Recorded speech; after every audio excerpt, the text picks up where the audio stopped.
అతని కోరిక నెరవేరవలను, అతనికి దృష్టాంతాలను బోధించవలను, వారిని ఆశీర్వదించగా బాబా అతను గురు చరిత్ర కుటుంబ సప్తాహం పారాయణం చేయవలను.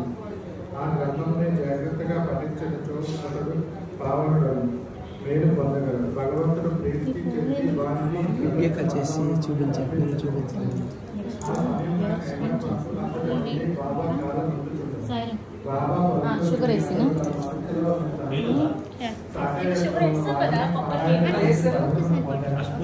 40 సంవత్సరాల నుంచి పారాయణ చేస్తున్నాను, కానీ నాకు ఫలితం లేదు కదా.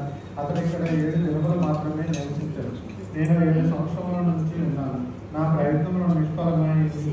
చేతక పక్షి మేఘం నుంచి పడు నీటి బిందువుకై కనిపెట్టుకొని ఉన్నట్లు నేను కూడా బాబా తమ దయామృతమును నాపై వర్షించదరని, వారి బోధనలచే నన్ను ఆశీర్వదించదరని కనిపెట్టుకొని ఉన్నాను. ఈ ఆలోచన వారి మనస్సులో మిగిలిన వెంటనే బాబా దానిని గ్రహించదు.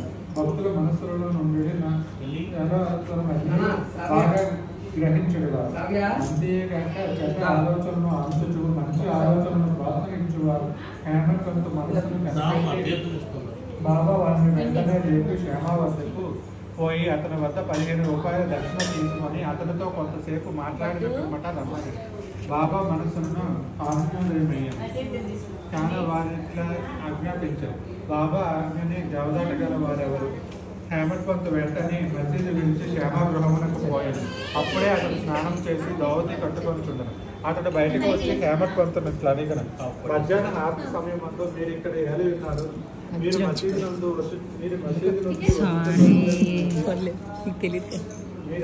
మీరేలా చికాకుతో చంచలంగా ఉన్నారు. మీరు ఒంటరిగా వచ్చిన కొంతసేపు కూర్చొని విశ్రాంతి చెందరు. నా పూజను ముగించి వచ్చేదని ఈలోగా తాంబూలం వేసుకున్నారు. పిమ్మట ఆనందంగా కొంతసేపు కూర్చొని మాట్లాడుతున్నారు. ఇట్లా అంటూ అతడు లోపలికి పోయాడు. హేమంత్ ముందర వాసులలో కూర్చొని కిటికీలో ఏకనాథ భాగవతమును ప్రసిద్ధ మరాఠీ గ్రంథం ఉంటారు. ఇది భాగవతంలోని ఏకాదశ స్కందమునకు ఏకనాథుడు రాసిన వాక్యాలు. సాయిబాబా సిఫారసు చేయటచే బాపు సాహెబ్ నుంచి శ్రీకృష్ణుడికి అర్జునుడికి జరిగిన సంభాషణ రూపమైన భగవద్గీత, దాని మరాఠీ వాక్యమైన భావత దీపిక జ్ఞానేశ్వరి, శ్రీకృష్ణుడికి అతని సేవకుడికి ఉద్ధవునకు జరిగిన సంభాషణ రూపమైన ఏకనాథ భాగవతము మరియు భావాత రామాయణమును నిత్యము షిరిడీలో చదువుచుండేవారు. భక్తులు వచ్చి బాబాను ఏదైనా ప్రశ్నలు వేసినప్పుడు బాబా కొంతవరకు జవాబించి అటుపైన వారిని ఆ గ్రంథముల పారాయణమును వినమనే పంపుచుంటారు. ఈ గ్రంథములే భాగవత ధర్మంలోని ముఖ్య గ్రంథములు. భక్తులు బాబా ఆ సత్సంగములకు పోయి ఆ గ్రంథములు విన్నప్పుడు వారి ప్రశ్నలకు సంతృప్తికరమైన సమాధానము లభించుతుంది. హేమంత్ పంత్ కూడా నిత్యము ఏకనాథ భాగవతమును పారాయణం చేయువాడు. హేమంత్ పంత్ ఆ దినం తాను నిత్యము చదువు గ్రంథ భాగం పూర్తి చేయకే కొందరు భక్తులతో కలిసి మసీదుకి పోయి శ్యామ ఇంటి కిటికీలో భాగవతం తీయగా తాను పూర్తి చేయని భాగం వద్దనే పుస్తకం తెలుసుకున్నాను. తన నిత్య పారాయణం పూర్తి చేయటకే కాబోలు బాబా తన నంతకు పంపరని హేమంత్ పంత్ అనుకున్నాడు. వెంటనే తన నిత్య పారాయణంను పూర్తి చేశాడు. పిమ్మట శ్యామ తన పూజను ముగించి బయటకు వచ్చాడు. వారి ఇరువురికి ఈ దిగువ సంభాషణ జరిగింది. హేమంత్ పంత్, నేను బాబా వద్ద నుండి ఒక కబురు తీసుకుని వచ్చినాను. బాబా నీ వద్ద నుండి 15 రూపాయల దక్షిణ తీసుకుని రమ్మని నన్ను ఆజ్ఞాపించుకున్నారు. అంతేకాదు కొంతసేపు నీతో కూర్చొని మాట్లాడిన తర్వాత మసీదుకి రమ్మని చెప్పాడు. శ్యామ ఆశ్చర్యంతో, నా వద్ద డబ్బు లేదు. నా 15 సాష్టాంగ నమస్కారములు పైకములకు బదులుగా బాబాకు సమర్పించారు. హేమంత్ పంత్, సరే ఈ నమస్కారములు అనుమతింపబడ్డారు. మనం కూర్చొని కొంతసేపు మాట్లాడుతున్నాం. మన పాపములను నశింపజేయడానికి బాబా లీలలను కథలను చెప్పింది. శ్యామ అయితే కొంతసేపు కూర్చొని ఈ దేవుని బాబా లీలలు మిక్కిలి ఆశ్చర్యకరమైనది. నీకు ఇది వరకే తెలియదు. పల్లెటూరు వాడు, నీవు చదువుకున్న పట్టణవాసి. నీవు ఇక్కడికి వచ్చిన తర్వాత కొన్ని లీలలను చూసే వెళ్తావు. దాన్ని నీ ముందు నేను ఎట్లు వర్ణించగలను? సరే, ఈ తమలపాకులు ఒక్క సున్నము తీసుకొని తాంబూలం వేసుకొని నేను లోపలికి పోయి దుస్తులు ధరించి వచ్చాను. కొద్ది నిమిషంలో శ్యామ బయటకు వచ్చి హేమంత్ పంత్తో మాట్లాడుతూ కూర్చొని అతని తనింది. ఈ దేవుడు బాబా లీలలు కనుగొనకు శక్యం కాదు. వారి లీలలు కంతులేదు. వారిని ఎవరు గమనించగలరు? వారి లీలలతో వినోదించినట్లు వారు వినోదించినట్లు వారు వారిని అంటినట్లు కనిపించారు. మా వంటి జానపదులకు ఏమీ తెలియను. బాబాయే ఈ కథలను ఎందుకు చెప్పరాదు? నీ వంటి పండితులను నా వంటి పామరుని వారికి తేల పంపుతున్నారు. వారి మార్గంలో ఊహింపరానది. అవి మానవుల చేష్టలు కావాలని చెప్పగలరు. ఈ ఉపోద్ఘాతలను క్షేమ ఇట్లని నాకు కథ జ్ఞాపకమునకు వచ్చుతున్నది. అది నీకు చెప్పేదని నాకు అది స్వయంగా తెలియను. భక్తుడంతా మనోనిశ్చయంతో పట్టుదలతో నుండునో బాబా ఎంత త్వరగా వానికి సహాయపడదు. ఒక్కొక్కప్పుడు బాబా భక్తులకు కఠిన పరీక్ష చేసిన పిమ్మట వారికి ఉపదేశం ఇచ్చట ఉపదేశం ఏమనగా నిర్దేశము. ఉపదేశం అన్న మాట విన్నతోడనే హేమట్ పంతు మనస్సులో ఒక స్మృతి తొలగమన్నది. వెంటనే సాటి గారి గురుచరిత్ర పారాయణం జ్ఞప్తికి వచ్చారు. తన మనసుకు శాంతి కలిగించే నిమిత్తము బాబా తన నచ్చటికి పంపి ఉండనుకోను. అయినప్పటికీ ఈ భావమును అంచుకొని క్షేమ చెప్పు కథలను వింతకు సిద్ధపడాయి. ఆ కథలన్నీ బాబాకు తన భక్తులను తెచ్చి దయాదాక్షిణ్యములు గలవో తెలుపును. వారిని వినగా హేమట్ పంతుకు ఒకే విధమైన సంతోషం కలిగా క్షేమ ఈ దివు కథను చెప్పదొడగాను. శ్రీ సచ్చిదానంద సద్గురు సాయినాథ్ మహారాజ్ కీ జై.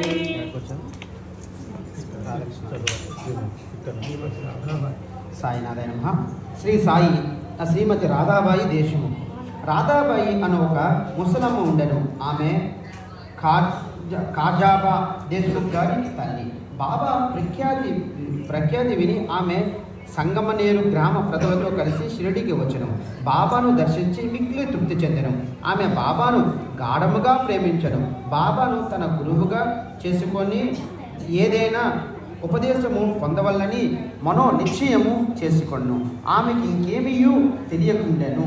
బాబా ఆమె సంకల్పమును ఆమోదించక తనకు మంత్రోపదేశము చేయనిచో ఉపవాసం ఉండి చచ్చిందని మనో నిశ్చయము చేసుకొను.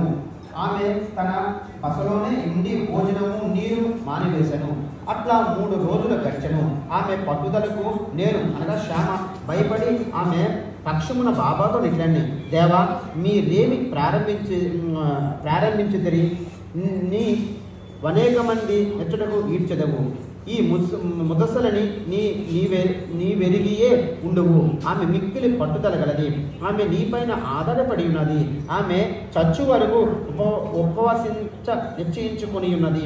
నీవు ఆమె అనుగ్రహించి ఉపదేశమిచ్చునంత వరకామె తన నిరాహార దీక్షను మానదు. ఆమెకేమైనా హాని జరిగినచో ప్రజలు నిన్నే నిందించెదరు. నీవు తగిన ఆదేశం ఇవ్వకపోవడచే ఆమె చచ్చినదని లోకులు అనేదురు. కాబట్టి ఆమెను కరుణించము, ఆశీర్వదించము, ఆమెకు తగిన దారి చూపుము. ఆమె మనోనిశ్చయము చూసి బాబా ఆమెను పిలిపించి ఈ క్రింది విధంగా బోధించును. ఓ తల్లి, అనవసరమైన ఆతృతకేల పాల్పడి చావును కోరుచున్నావు. నీవు నిజముగా నా తల్లివి, నేను నీ బిడ్డను. నా యందు కనికరించి నేను చెప్పునది పూర్తిగా వినుము. నీకు నా వృత్తాంతము చెప్పెదను. నీవు దాన్ని బాగా వినచో నీకది మేలు చేయును. నాకు ఒక గురువుండెను. వారు గొప్ప యోగీశ్వరులు, మిక్కిలి దయాద్ర హృదయులు. వారికి చాలా కాలము సుశ్రుత చేసి తిని, కానీ నా చెవిలో వారే మంత్రము నోదలేదు. నాకు వారికి వదలపోయే తలంపే లేకుండెను. నేను వారితోనే ఉండుదును. వారి సేవ చేయుటకు వారి వద్ద కొన్ని ఉపదేశములు గ్రహించుటకు నిశ్చయించుకుంటుంది. కానీ వారి మార్గము వారిది. వారు నా తల గొరిగించని, నా నుండి 2 పైసలు దక్షిణ అడిగిరి.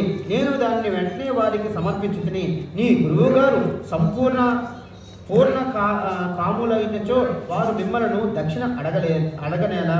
వారు నిష్కాములని ఎట్లనిపించుకుందరు అని నీ వడుగు వచ్చును. దానికి సమాధానము సూటిగా చెప్పగలను. వారు డబ్బులు లక్ష్య పెట్టేవారు కారు. ధనంతో వారు చేయని ఏది ఉన్నది? వారు కోరిన 2 కాసులలో ఒకటి నిష్ఠ, రెండవది సంతోష స్థైర్యములతో కూడిన ఓరిమి. నేవి రెంటిని వారి కల్పించితిరి.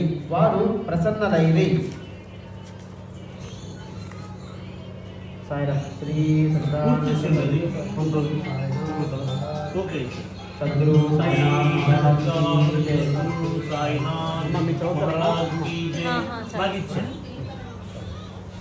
అంటే నేను మన పంతులు గారు వస్తారని చూడు కదా. ఎంతకు వచ్చిందన్నా? అదే మీద నుంచి అదే అక్కడ నా గురువును ఇట్లు 12 సంవత్సరములు అడిగాను.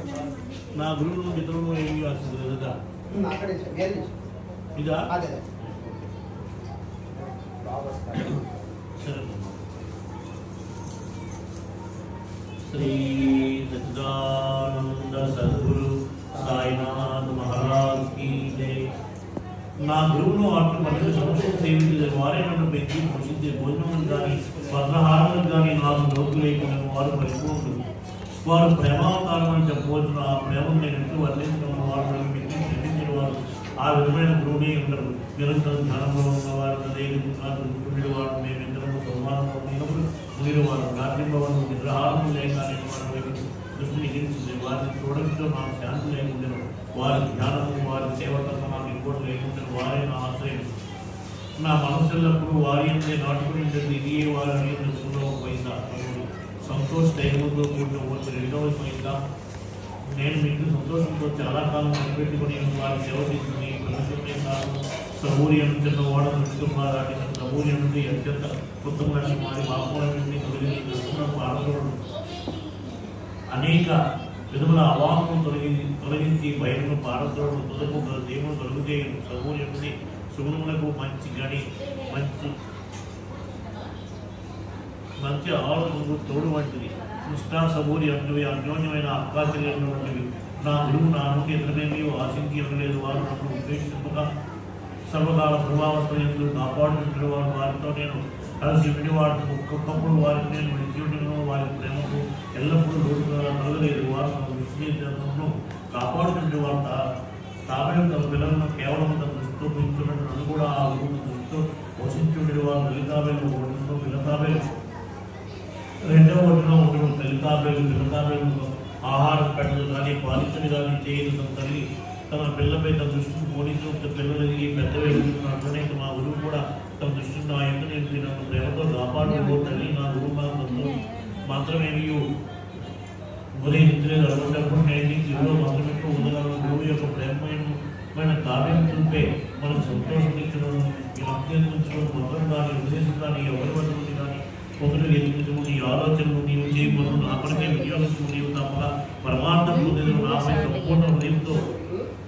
చూడు. నేను నీపై అటువైపు అట్లనే చూసేది. ఈ మసీదులో కూర్చొని నేను నిజము చెప్పేది నిజము తప్ప మరేమీ మాట్లాడు.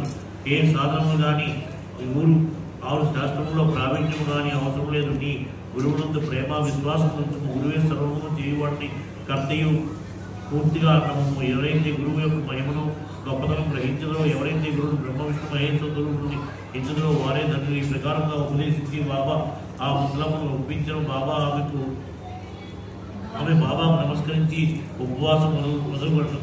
ఈ కథను జాగ్రత్తగా శ్రద్ధగా వినడం దాని ప్రాముఖ్యత సందర్భం గుర్తించి హేమంత్ పద్ మిగిలి ఆశ్చర్యపడ్డారు. ఈ ఆశ్చర్యకరమైన బాబాలీలను చూచి ఆమె ఆపాదవస్తును కలిగించిన సంతోషంతో ఉప్పొంది గొంతుగా ఆరిపోయిన ఒక మాట మాట్లాడు చేతగాకుండా శ్యామాతని నీ స్థితిలో చూసి ఏమి జరిగింది ఎలా ఊరుకున్నావు అన్ని బాబాలీలు నీకెన్ని వర్తింపగలమా అని అడిగాను. అదే సమయంలో మసీదులో గంట రోజులు మధ్యాహ్నహార పూజ ప్రారంభమైన గ్రహించి ఈ పెద్ద చదవడానికి మీకు డబల్ కొద్దిగా ఉంది. ఒక 6 పేజీలో చదువుతారా? శ్రీ